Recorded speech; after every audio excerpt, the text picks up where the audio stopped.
Salve,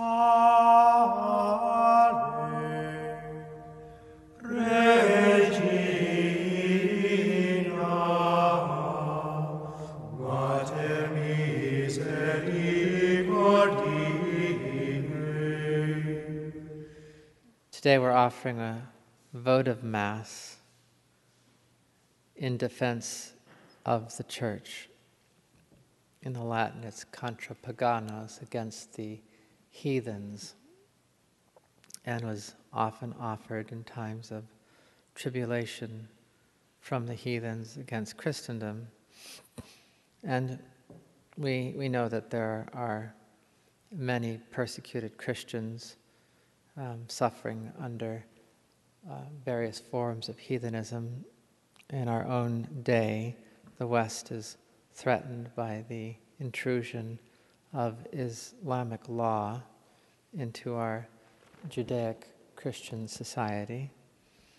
But there is another kind of heathenism which is perhaps more common to our experience, and that is the more or less Freemasonic, New Age kind of secularism that has creeped in everywhere, and sometimes within the sanctuaries of our churches as well.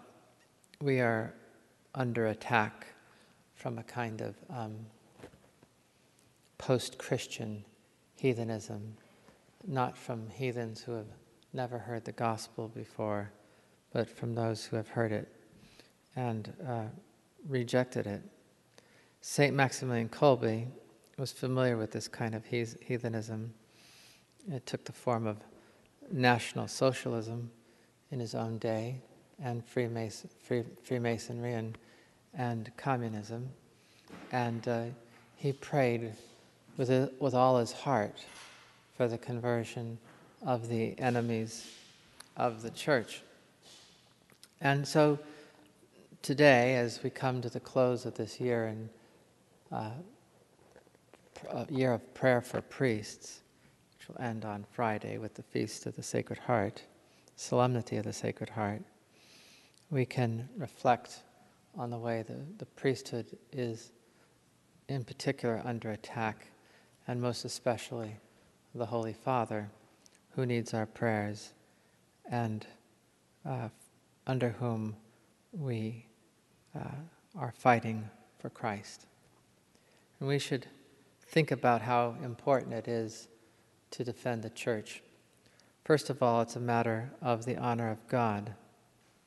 God deserves our love, all of our love, and all of our dedication. And sometimes we have to stand up and be counted simply because God deserves it. A lot of times people will say it would be better just to ignore those people who are producing blasphemies and sacrileges in Hollywood and on Broadway, and that when we protest or speak out against it, we only draw attention to it, and therefore more people become aware of it and attend these things. But the honor of God deserves to be defended no matter what the consequences. Sometimes Christians just have to stand up and make it known that that's who they are. And it's the spirit of the martyrs by which they refused to be ambiguous in the face of commands to offer incense to the gods.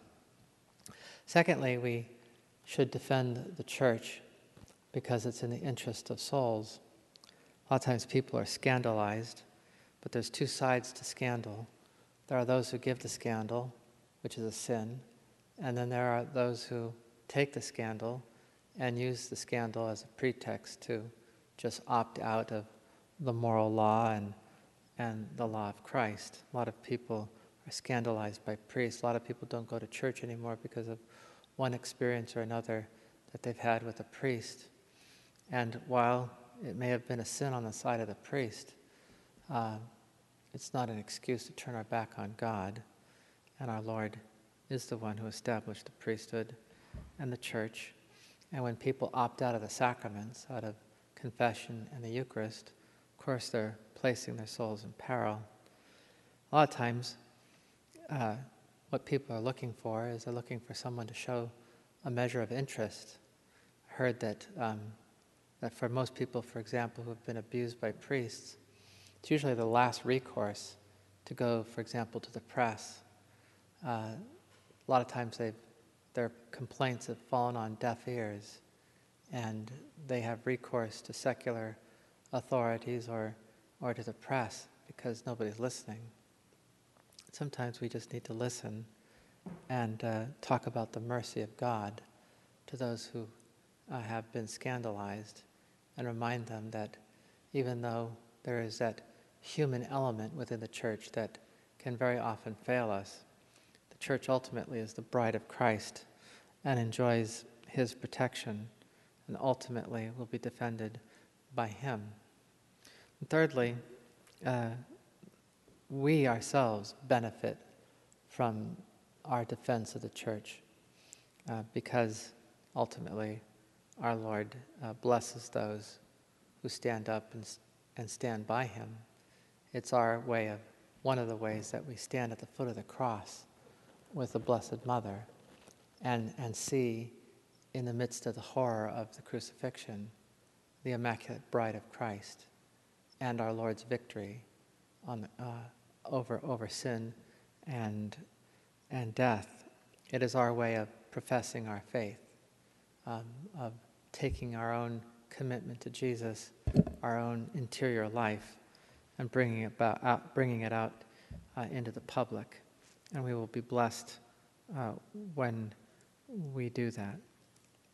And so sometimes defending the faith and the church means speaking up and doing the right thing even though it's unpopular. Sometimes offering even a fraternal correction to someone within our family. It might include those things. But today, in a particular way, we can think about how we can defend the church by praying for the church, and in a most particular way by praying for priests. Because in the end, the enemies of the church are neither the unbaptized heathens or the post-Christian heathens. The ultimate enemy of the church is Satan and the evil spirits, and that battle is fought within. And priests are very much under attack by Satan himself. And so we entrust all priests to the Sacred Heart of Jesus and ask him to make them shepherds after his own heart, defenders of the faith, and vicars of Christ in the world for the salvation of souls.